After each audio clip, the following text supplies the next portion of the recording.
오늘 본문을 보면 예수님은 가이사랴 빌립보라고 하는 로마 황제의 이름이 붙은 그러한 도시로 제자들을 이끌고 가셔서 그들에게 자신을 누구라 하느냐라는 질문을 던지십니다.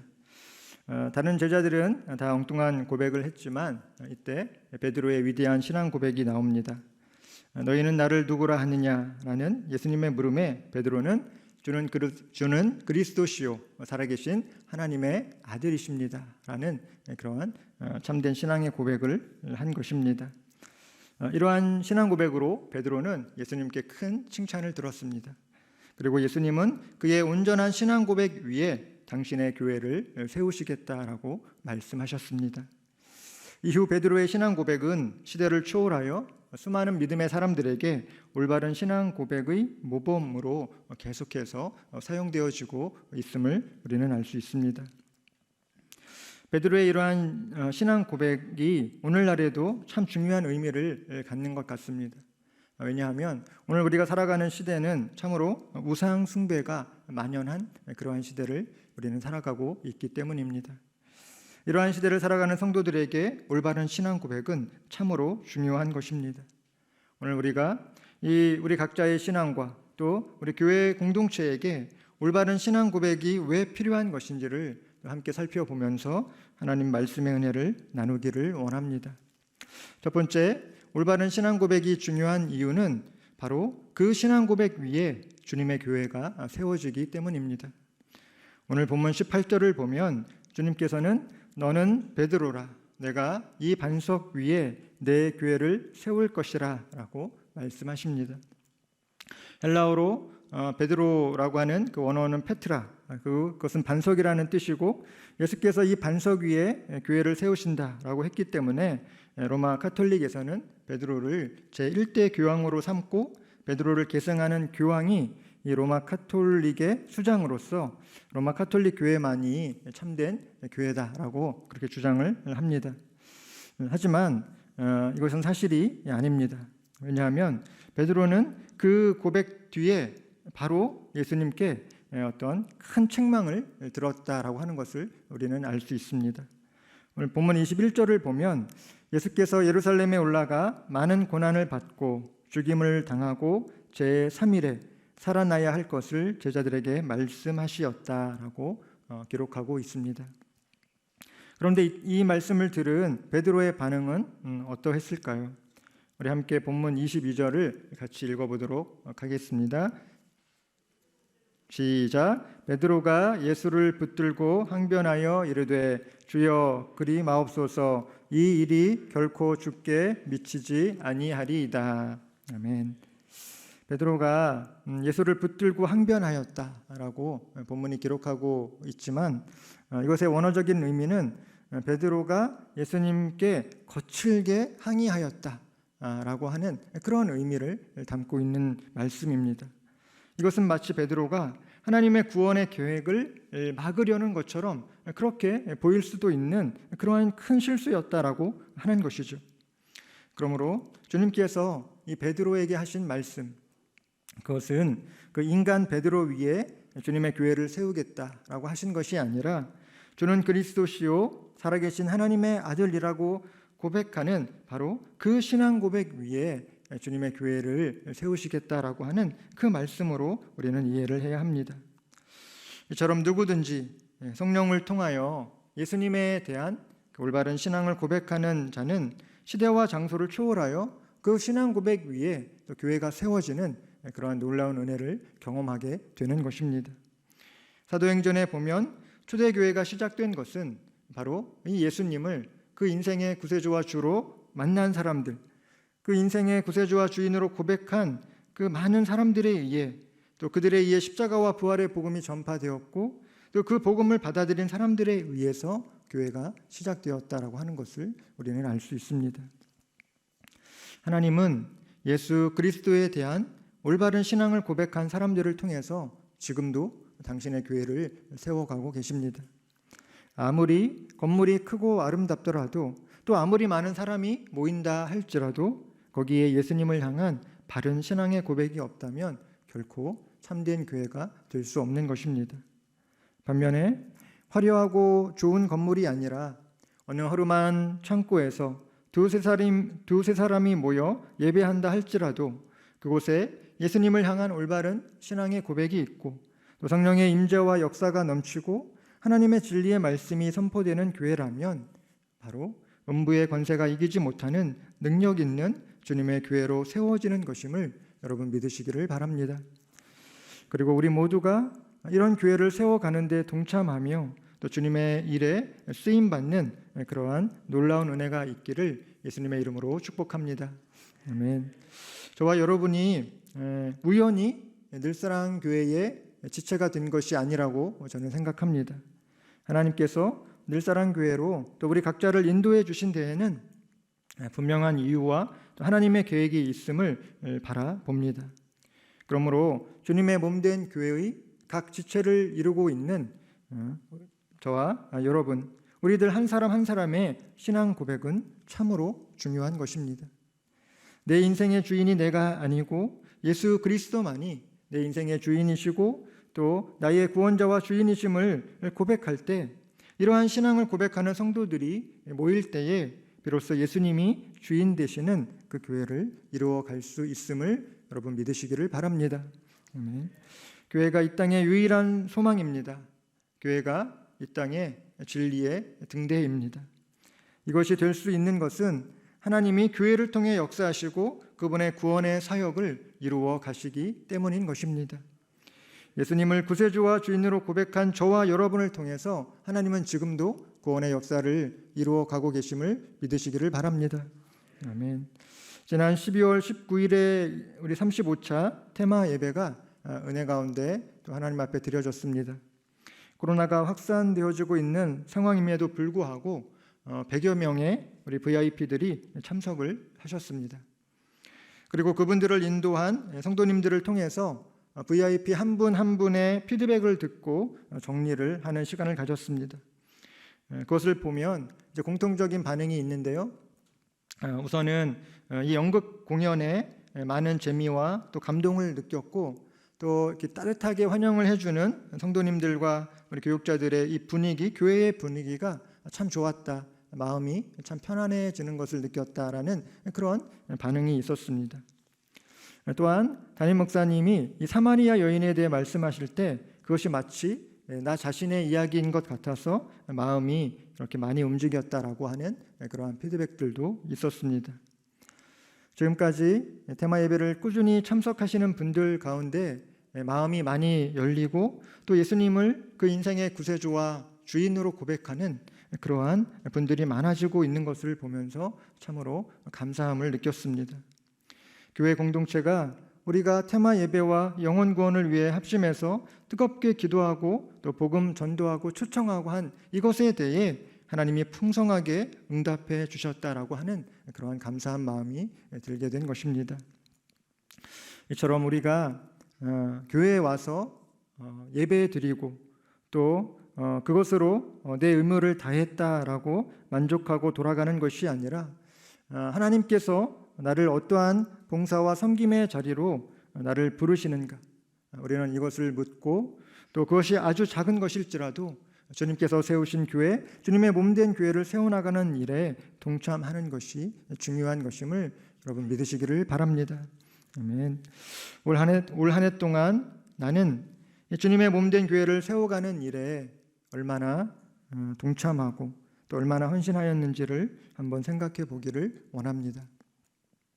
이런저런 이유로 또 상황이 나아지고 형편이 나아지면 그때 가서 봉사도 하고 직분도 감당하고 교회 사역도 참여해야지라고 생각하셨다면 내년에는 꼭 실천에 옮기시기를 예수님의 이름으로 축복합니다.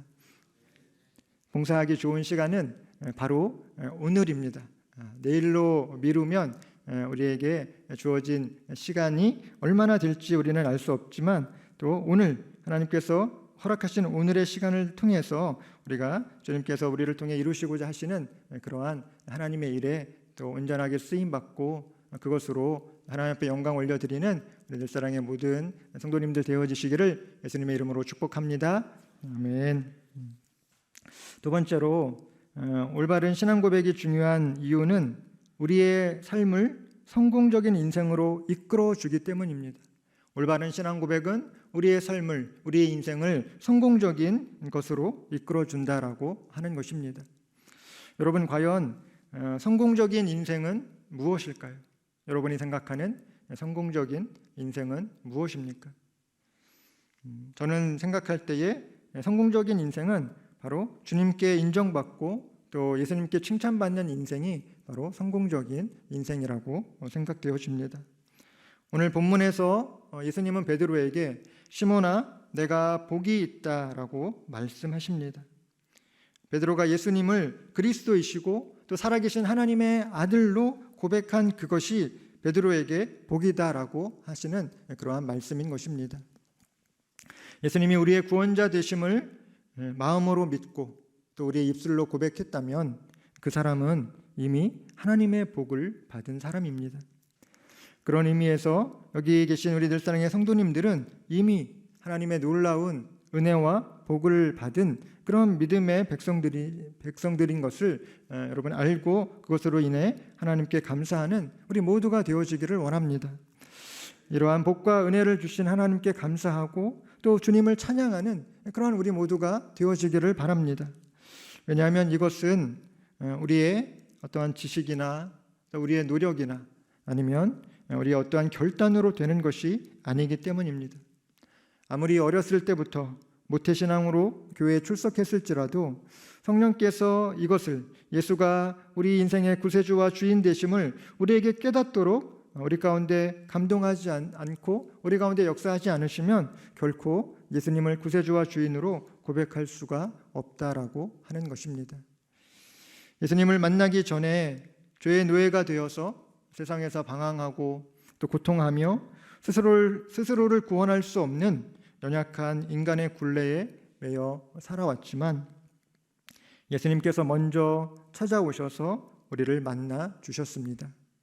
그리고 십자가에서 못 박혀 죽으신 그 주님을 우리에게 계시해 주시고 이 예수님을 구세주와 주인으로 고백하는 자들마다 구원의 은혜를 우리에게 선물로 주셨다라고 하는 것입니다. 중요한 것은 예수님을 내 인생의 구세주와 주인으로 고백하는 것에서 그치는 것이 아닙니다. 예수님이 내 인생의 주인 되어주시고 예수님의 제자로서 주님이 가신 그 길을 나도 따라가는 주님의 말씀을 순종하는 삶을 사는 것이 우리의 신앙 고백이 진정한 신앙 고백은 바로 거기에서 나타나기 때문입니다. 본문 24절을 보면 예수님은 누구든지 나를 따라오려거든 자기를 부인하고 자기 십자가를 지고 나를 따를 것이니라 우리에게 말씀하고 계십니다. 베드로는 예수님이 그리스도이신 것은 알았지만 그 예수님이 십자가에 못 박혀 죽는 그 메시아의 모습은 전혀 생각하지 못했던 것입니다. 방금 전에 그 놀라운 신앙 고백으로 예수님의 칭찬을 받았던 베드로였지만 십자가의 길을 깨닫지 못한 베드로에게 예수님은 어떻게 말씀하시죠? 사단아, 내 뒤로 물러가라 라고 하시면서 그를 엄하게 책망하시는 것을 우리는 볼 수 있습니다. 이것은 베드로가 하나님의 일을 생각하지 아니하였고 사람의 일을 생각했기 때문인 것입니다. 우리는 구원받은 그리스도인으로서 이 세상을 살아가지만 여전히 자기 생각이 앞서고 자기의 일이 중요하며 나의 유익과 정욕을 추구하며 살아가기 때문에 언제든지 책망을 받고 또 심지어 사단에게 이용당할 수 있는 그러한 연약함이 우리 안에 있다라고 하는 것입니다.